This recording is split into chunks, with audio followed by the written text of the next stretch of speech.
I'm surprised no one wanted to speak. Let me fix this.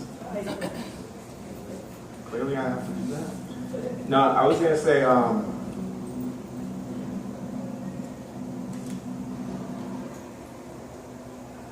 when you really think about it, and I think AfrstStdy pointed this out really well, especially in terms of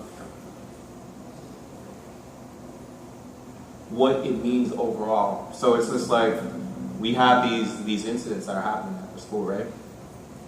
2 professors are potentially going to be let go, right? Right? And we always have, how do I put it? The society we live in gives us this, like, you know, this option of seeing, I was too close, of seeing these incidents as being completely separate from the larger picture, right? Mm-hmm. But it's not, because everything happens in context, right? Everything happens not within a vacuum. So all this stuff is happening within, you know, a world that already has these relationships, that already have these systems in place, right? Mm-hmm. So when we talk about diversity, even the term of diversity in itself has notions that are problematic in that, how do I put it? Let me put it like this. I was having a conversation with a friend, and they were asking me, Vance, why don't you like the word diversity? I was just like, the problem with the word diversity is that it's tantamount to like cooking clam chowder, right? Clam chowder, y'all all had clam chowder, right? And like sprinkling in pepper, you know, adobo to make it spicy, spice it up a little bit. But it's still clam chowder at the end of the day. You haven't changed the actual dish. That is the problem with diversity. If you do not change white supremacy, you do not change the actual environment that people are existing in. If you do not change patriarchy, you do not change the environment people are actually existing in. So the oppressive systems are still in place, right? But they're under the surface. They're still in operation. So we're not really addressing the oppressive systems that are constantly in operation in our day-to-day lives. What we're addressing, once again, I think I've made this analogy plenty of times, is we're addressing the top of the weed, right?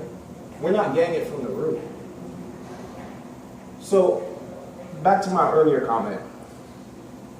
These professors have had a profound impact on all of us here. Clearly, y'all wouldn't be here if that wasn't true. You wouldn't spend any, you would not take the time out of your day to come out here if these people didn't mean something to you, if this department didn't mean something to you, if it didn't have something larger, it didn't have a larger meaning for you.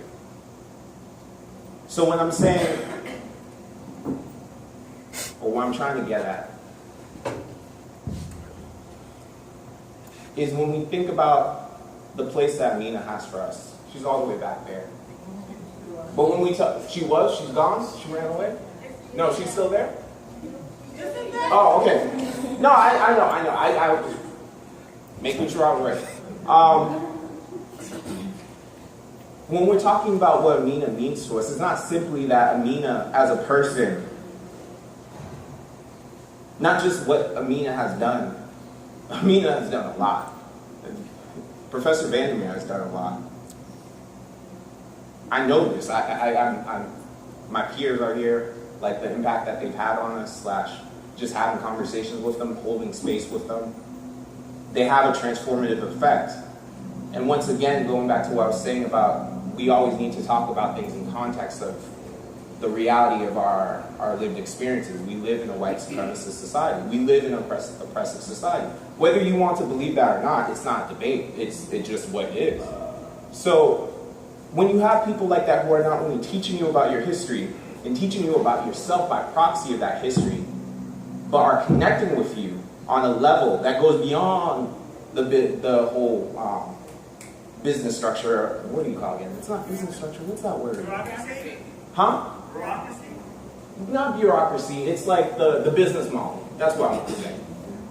The business model of like, oh, we're consumers. We're here. We're buying a product. It's like, no, we're not buying a product. We're here to learn things. We're not out here. Some of us want jobs. That's true. But What I'm saying is that there's something transformative about these classes that compel you to do something, that compel you to take seriously your own life, to take seriously the life of your community and the well-being of your community. To get rid of that, to get rid of those people, as AfrstStdy said, is wrong. Wrong is too kind of a word, because it's not just wrong. But I can't say what it is because it's just swear. Kids are here. So I'm going to keep my mouth shut. But my point is, these people are not, it's harder, because it's just like when I'm talking about abstract ideas as opposed to human beings who actually feel something for it. I'm a very emotional person. I don't think, some of y'all know that, some of y'all don't know that. But when I really feel for people, sometimes it's hard for that stuff to come out.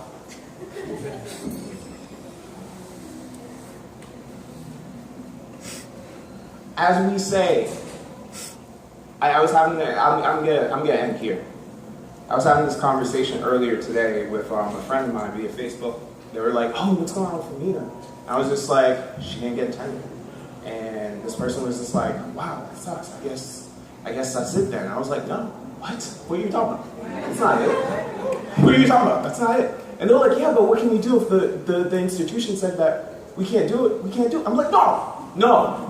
I was like, you come from a long history, a long line of people who have struggled through the most violent environments, and continue to struggle to this day. To give up because an institution says, "Nah, y'all can't do that," is mind-boggling to me. So my response was, if they take away Amina and they take away Tony, we shut it down. It's that simple. We shut it all the way down.